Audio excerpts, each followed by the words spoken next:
大家好，我是小丽。明天就是元宵节了，我们今天就来分享一个汤圆的新吃法，不用油炸，一样的外酥里糯。一起来看看我是怎么做的吧。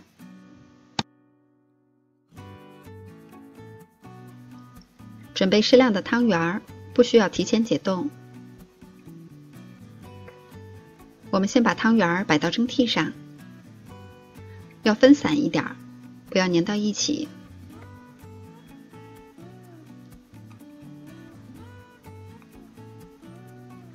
摆好以后，要开水上锅，保持中高火蒸2分钟。如果是大汤圆，可以蒸3到5分钟。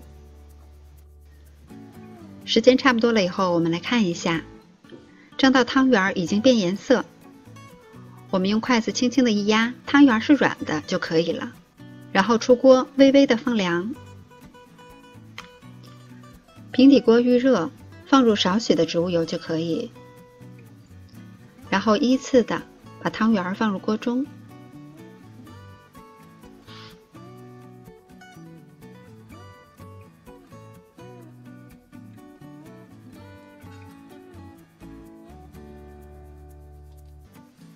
这会儿我们在摆放汤圆的时候，可以让它们尽量的贴合到一起，这样一会儿翻面的时候会更容易一些。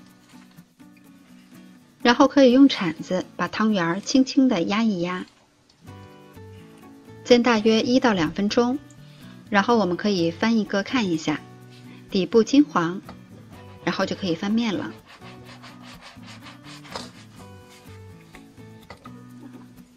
这个面翻的不是很顺利，但是没关系，我们用手把它整理一下。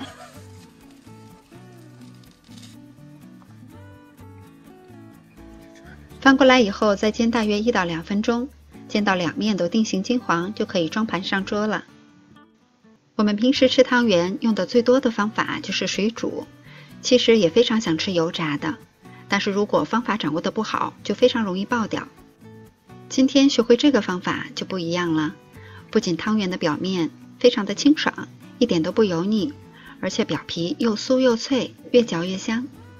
喜欢吃汤圆的朋友一定要试一下。我是小丽，喜欢我的视频请关注留言，感谢您的收看，明天见。